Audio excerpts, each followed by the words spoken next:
اللہ وبرکاتہ۔ بسم اللہ الرحمن الرحیم، الحمدللہ رب العالمین۔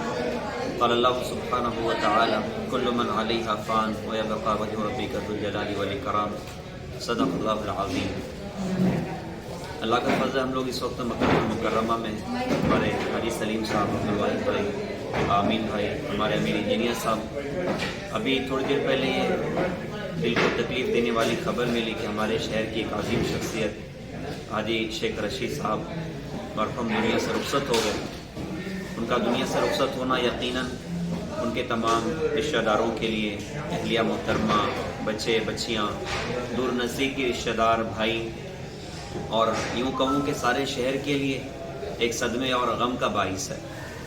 لیکن کیا کریں، اللہ کا فیصلہ ہے، یہ اللہ کی مرضی ہے۔ مرحوم ایک لمبی زندگی گزار کر اللہ کی بارگاہ میں پہنچ گئے۔ یقیناً آپ حضرات کا دل بہت ٹوٹا ہوا ہوگا۔ اس موقع پر ہمیں شریعت کی تعلیم کو دیکھنا چاہیے، اسلام میں کیا تعلیم دی گئی ہے۔ اللہ کے رسول حضور پاک صلی اللہ علیہ وسلم نے اور قرآن نے اس موقع پر ہمیں کیا تعلیمات دی ہیں۔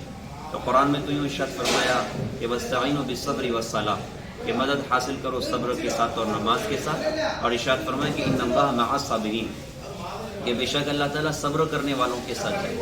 اور قرآن حدیث پاک میں ایک جگہ ارشاد فرمایا حضور پاک صلی اللہ علیہ وسلم نے کہ اللہ پاک ارشاد فرماتے، میرے بندے، کسی چیز کے چلے جانے پر اگر تو فوراً صبر کر لیں تو میں تیرے لیے جنت سے کم بندے پر راضی نہیں ہوگا۔ ان کے تمام رشتہ داروں کے لیے اور تمام عزیزوں کے لیے یہ موقع ہے کہ صبر کیا جائے، اللہ کے فیصلے پر راضی رہا جائے۔ یہ اللہ کی مرضی تھی۔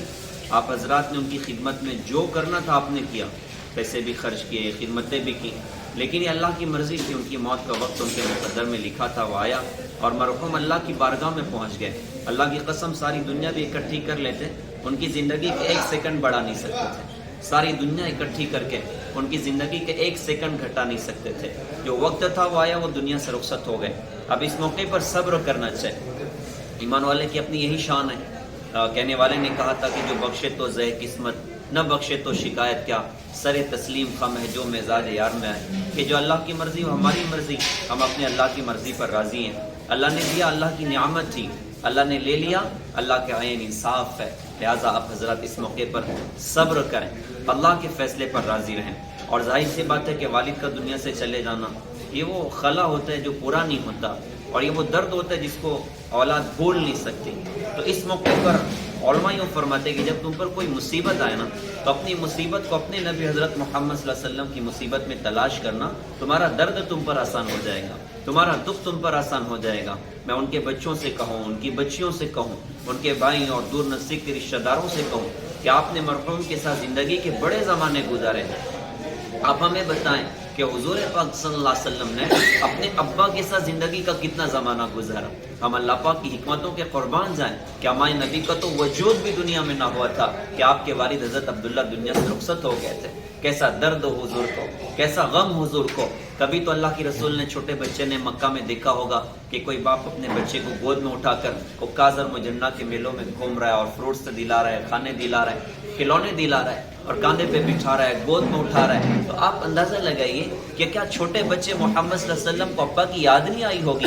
کسی سے تو حضور نے پوچھا ہوگا کہ لوگوں، میں نے اپنے والد عبداللہ کو نہیں دیکھا تھا، تم بتاؤ میرے والد عبداللہ کیسے نظر آتے تھے۔ کسی نے کہا ہوگا کہ بیٹا وہ تو بہت خوبصورت تھے، بڑی شان والے تھے، اور بڑے خوبصورت، بڑے حسین و جمیل تھے۔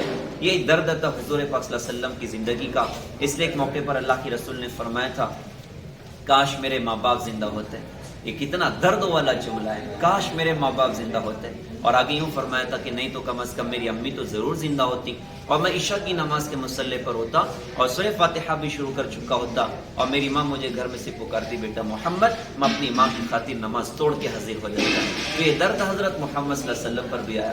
لہٰذا صبر کرنا چاہیے، اللہ کے فیصلے پر راضی رہنا چاہیے۔ اب مرحوم دنیا سے رخصت ہو گئے، سبحان اللہ نہیں کہہ سکتے، اب رشتہ داروں کی ذمہ داری ہے کہ ان کو اپنی دعاؤں میں یاد کریں، ان کے لیے صدقہ خیرات کریں، ان کے لیے ایصال ثواب کریں۔ بہت سے لوگ ہوتے ہیں جنہیں اللہ شوق اور ذوق دیتا ہے کہ اپنے مرحوم کے دنیا سے جانے کے بعد وہ بڑے نیک کام کرتے ہیں کہ اس کا ثواب قیامت تک پہنچے۔ مسجد کی تعمیر کروا دی ماشاءاللہ، کوئی مدرسہ شروع کروا دیا، 10-15 بچوں کو حافظ عالم بنانے کا خرچہ اپنی گردن پر اٹھا لیا۔ اب یہ 10-15 بچے اپنے پاس پتہ نہیں کہاں تک اللہ کا دین لے کر چلیں گے۔ اور کتنے بچوں کو اور لوگوں کو عالم دین حافظ قرآن بنائیں گے. یہ سلسلہ قیامت تک چلے گا اور اجر ماشاءاللہ مرحوم کو پہنچے گا. لہٰذا ان کے لیے دعائیں کی جائیں. تیسرا پیغام یہ ہے کہ ہم سب بھی آخرت کے مسافر ہیں. ہمیں بھی دنیا سے رخصت ہونا ہے. ہمیں کوئی دنیا میں ہمیشہ رہنے والا نہیں ہے. کہتے ہیں گزرتے لمحوں کی ہر ایک چاپ سے میں ڈرتا ہوں. نہ جانے کون سا لمحہ اداس کر جائے. پتہ نہیں زندگی کا کون سا دن آخری بن جائے. ہمیں تعلیم دی گئی ہے اذا امسیت فلا تنتظر الصباح، شام ہو جائے صبح کا انتظار نہ کرنا. واذا اصبحت فلا تنتظر المساء، صبح ہو جائے تو شام کی زندگی کا انتظار نہ کرنا. پتہ نہیں کب ہماری بھی زندگی کی شام ہو جائے. حدیث میں بتایا گیا کہ ہر آدمی کی قبر اسے روزانہ آواز دیتی ہے، آدم کی اولاد کیا تو مجھے بھول گیا؟ انا بیت الغربہ، انا بیت الوحدہ، انا بیت الدود، انا بیت التراب.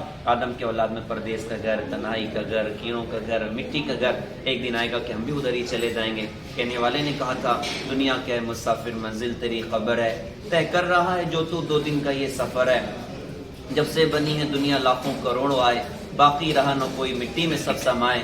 اس بات کو نہ بھولو سب کا یہی حشر ہے. دنیا کیا ہے مسافر، منزل تیری قبر ہے. اللہ تعالیٰ سے دل سے ہم مکے میں دعا کرتے ہیں اللہ تعالیٰ مرحوم کی کروٹ کروٹ مغفرت فرمائے، حسنات کو سیئات سے مبدل فرمائے، حسنات کو سیئات کو حسنات سے مبدل فرمائے، حسنات کو شرف قبولیت اللہ تعالیٰ عطا فرمائے، جنت الفردوس میں اللہ ٹھکانہ دے، اور آپ تمام رشتہ داروں کو اللہ تعالیٰ صدر جمیل عطا فرمائے. السلام علیکم ورحمۃ اللہ وبرکاتہ.